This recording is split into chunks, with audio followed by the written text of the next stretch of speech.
Ipasa mo ang lahat ng mga natutunan mo sa inyong mga empleyado. Naalala ko tuloy nung panahon na nagtatrabaho pa ako, no? Isa akong empleyado sa isang Japanese store na kung saan ay meron sa aming nag-a-advise o yung pinaka-head namin sa aking pinagtatrabahuhan na lagi niyang sinasabi sa amin na kailangan yung i-duplicate yung sarili nyo na kung saan ay darating yung araw kapag na-duplicate niyo yung sarili nyo sa inyong mga kapwa-empleyado o sa inyong mga employee, ay hindi na kayo mahihirapan sa inyong mga trabaho, sa inyong mga negosyo.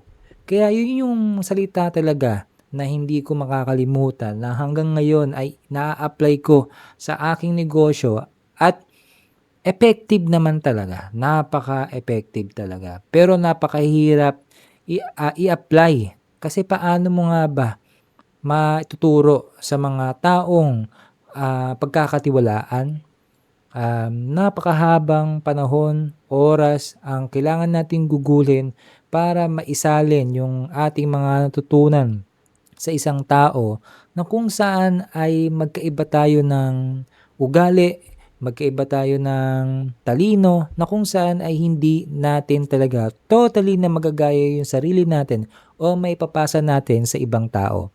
Pero ang importante lang naman talaga dito ay kahit papaano mabawasan yung trabaho mo, hindi naman kailangan na kapareho mo, na parehong-pareho mo. Mapalad tayo kung makakuha tayo ng empleyado na gano'n na o mga katrabaho na kagayang-kagaya natin ang ugali, ang kilos, ang pakiramdam, ang attitude, 'di ba?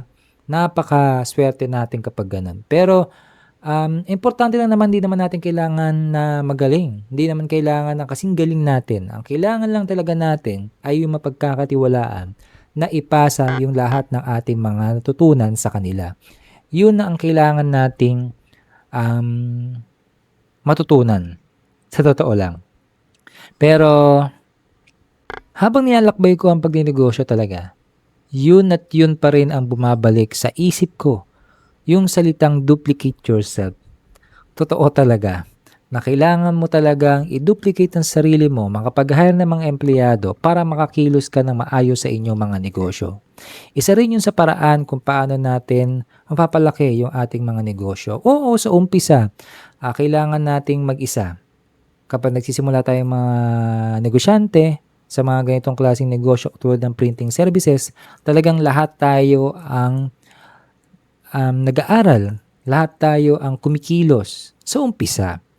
Hanggat marating na natin yung pagkakataon na kaya na nating makapag-hire ng empleyado, makahanap ng mga matitinong empleyado sa bawat departamento na meron sa ating mga negosyo.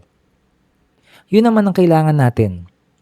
Yun ang kailangan natin na makakatuang sa atin, magpapadali sa atin kung meron tayong mataas na pangarap, ha? Kung meron tayong mataas na pangarap sa ating mga negosyo, sa ating mga gustong tulungan, sa mga tao pang makikinabang dito sa ating mga negosyong tinatayo. Bakit ko ba sinasabi sa inyo to?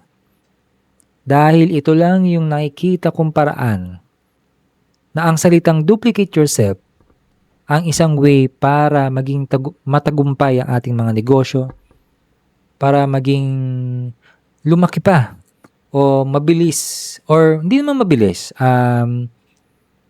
magpatuloy or mag-expand yung ating mga negosyo na kung saan ay marami tayong tao matutulungan kapag nangyari yun. Kaya sa mga nagdinegosyo, sa mga taong kayo pa rin ang nag-handle ng inyong mga negosyo, kailangan yung maramdaman na mga pag-hire ng empleyado. Oo, sa umpisa mahirap. Hindi mo alam kung sino yung i-hire mo. Minsan kamag-anak mo pa ang i-hire mo. Yung pala, malaking problema minsan. Pero swertihan na lang talaga kapag nagkaroon kayo ng kamag-anak na maayos o same kayo ng pag-uutak sa pagdinegosyo. Pero isa lang sa pinapayo ko sa inyo, na hanggat maaari ay hindi kamag-anak yung i-hire nyo.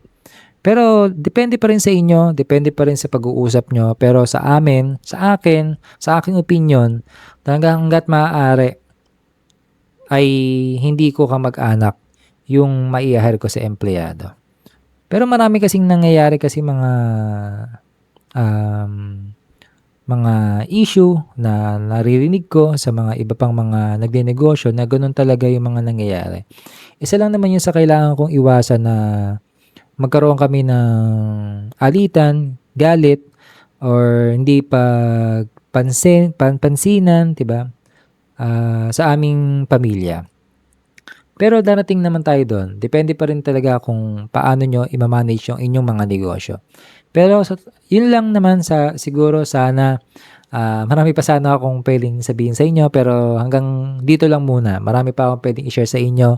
Pero kung gusto mo pang makarinig ng mga ganitong klaseng content, please follow mo ako sa lahat ng aking mga social media accounts at para lagi kang updated sa lahat ng mga content na ginagawa ko pa, ayan. So, tumutulong din ako sa mga kapwa ko printing business owner na matulungan din na lumago yung kanilang mga negosyo, tulungan yung kanilang mga negosyo sa mga problema na dumarating sa kanilang mga negosyo. Ayan, meron pala akong binuong community na negosyanteng printing business. Kung isa kang nagnenegosyo ng printing, yan, pwede kang sumali sa aming Facebook group para pwede kang mag-share doon ng mga experience, knowledge, or mga natutunan mo sa pagnenegosyo mo ng printing services. So yun lang, maraming salamat po sa suporta, ingat and God bless po.